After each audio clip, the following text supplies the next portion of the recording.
You're number one. Remember, you've been up there before? A couple times. Long time ago. What do you think of the new setup? It's kind of nice. different. Yeah, a little bit. A little less gray. A little more orange and blue. Excuse my voice. I'm under the weather. All just questions for Deron. Deron, it's been a All while. new statements. Darren, it's been a while since you've been here. What's it been like being back here, and what just sticks out or comes back to you when you come here? It's been great. It's been a little bit too long. I think it's been about 3 years since I've been here last. Lots changed. Not only in the basketball program and what they're doing in the arena, but just on campus. Campus is growing. It's like New York down there.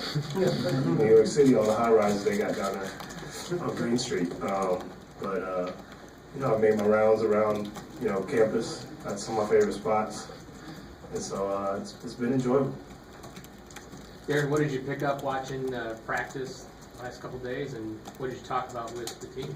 I only watched one day of practice and was only there for about 30 minutes, and most of it was warm up. So, it's hard to pick up a lot. But I talked to the guys a little bit before practice and just shared about my time here and kind of what made us successful as a team. When I was here, and kind of just gave a little backstory of me and my journey. From high school to the NBA and so forth. I know you went to the golf facility, and I know you like to golf, and you also started wrestling. What was that like, and why did you decide to go there? Well, wrestling was my first sport, and so I've always loved wrestling, and I have a passion for that and respect what those guys do and go through, and so I wanted to just stop and see practice, and then golf. Everybody knows my love for golf, so I wanted to just step in there and mess with those guys and just hang out. I've gotten to know a couple of those guys from social media in the last time I was up here. I got a chance to spend some time with Coach Underwood, which was great. Get to know him and just talk to him a little bit about his vision for the program and where he's sees it going, and I really liked him a lot. And then got a chance to visit with Josh today. He took myself and my wife to lunch and took me to the Jock Jams as well last night. So it was good to spend some time with him. I didn't care for the last AD, to say the least. And so I definitely got a good vibe from Josh and meeting him for the first time. And so I think he's going to be really good for this program. I'm excited about the things he's done so far. Deron, we've got a lot of freshmen playing this year. How you Still here.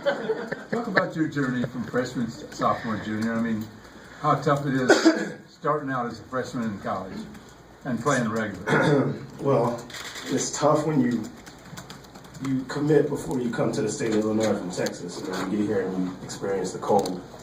I was ready to transfer after about December 1st. But no, it's thanks. Do I sound that bad? I'm pretty bad right now. My journey was it was good. It was trying at times. My freshman year, once Coach Self left, that was a tough time for me when Coach Weber came in. I didn't really get along with him that first couple months, and we had some struggles. We weren't winning, I think, the way we thought we were going to be, and we didn't really buy into his system as a unit. But once we did, and we kind of finished that Big Ten season really strong, won the Big Ten championship, we saw things turning around and saw how special we could be. And then that third year, pretty much speaks for itself. But my career here at Illinois was great. I wouldn't trade those 3 years for anything. If I was getting we were living in the places these guys are living now, and have a little bit of financials these guys are having now, I might have stuck around for another year. But it was the best. It's a great university, great education, great athletic program, and hopefully, we can get it back to where we were before. Deron, was there anything apart from firing Bruce Weber that you didn't like about the previous city? It didn't really matter. At this point, does it? He's gone. Can you talk about the Brawlers and Ballers podcast and how that kind of came to be? Yeah, it's just something, me and a couple buddies, one former UFC fighter and another one who fought kind of locally in Utah. Just we're talking about, you know, these podcasts and doing one, and we just decided to do it. You know, it's just kind of a little hobby we're doing, and, you know, who knows what it could turn into, but it's just something we do for fun, really. So which one is better, yours or Road Trip? Road Trip is pretty good. You know, they have some good guests, so we're just growing. They got like 70 episodes. We're only in like 22, so we got some time to catch up. I guess, what has this year been like, just away from the game? It's been good. You know, I mean, I've definitely missed competing. Definitely missed being out there. But there's a lot of things I don't miss. I don't miss the travel. I don't miss, you know, being away from my family for so much time, and actually enjoy the travel I get to do, you know, on my own.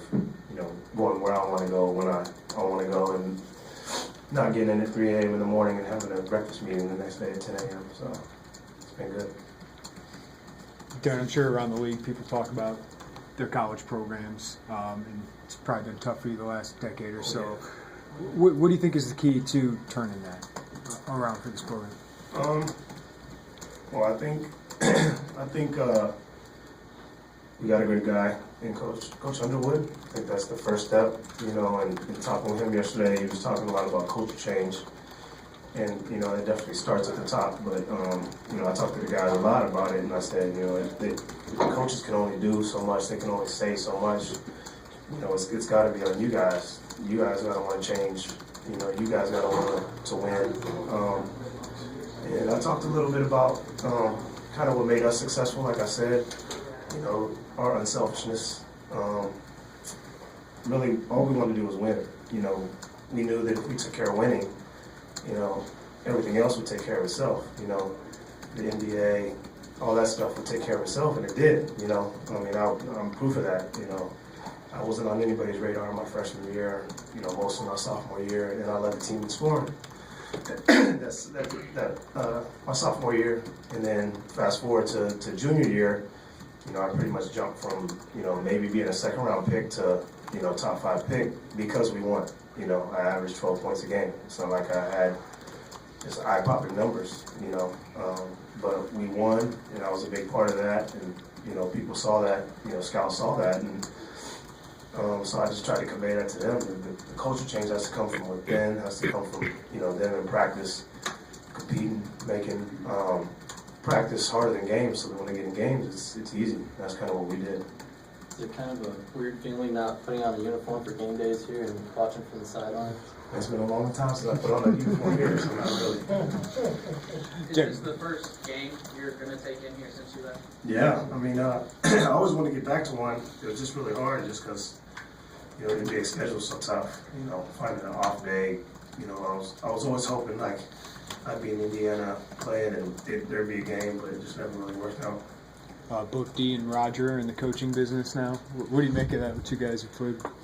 No, I'm happy for those guys. You know, I think, you know, those 2 guys are definitely built for coaching, especially Dee. You know, I think Dee's going to be a hell of a head coach when he gets the opportunity, and, you know, Raj as well. You know, so I'm definitely happy for those guys. Stay in contact with them and wish them the best. Darren, I don't know if you remember the regional final against Arizona at all. I don't know if you remember the regional final game against Arizona at all, but you hit a big... 03? Close. You hit a big shot that ranks probably at the top of shots in Illinois basketball history. Just wondering how you look back at that moment in that game. Does it have the same kind of feelings for you? Yeah, I mean, every March Madness, especially with social media now, I pretty much get to relive it, you know, because people are sending it to me, tweeting it at me, you know. So it definitely is a special moment in my career, you know, on any level. And definitely a shot that I'll always remember and, you know, constantly reminded of when I come here. How much Illinois gear do you have in your closet these days? And where did you get this outfit? I had a good amount, and I just visited, you know, basketball, wrestling, and golf, and so now I have a lot more. A ton more as well going to game day. So I'm stocked up on Illinois gear. I got to find a place for it in my closet if I have no room. Anything else for Deron? All right, thank you. All right, Thanks, guys. Darren. I was yelling at you yesterday. You didn't even know. What's that? You had your head down. I was yelling at you yesterday. You were? Yeah, I apologize. Good to see you coming out for practice, I think. All right, guys. Thank you.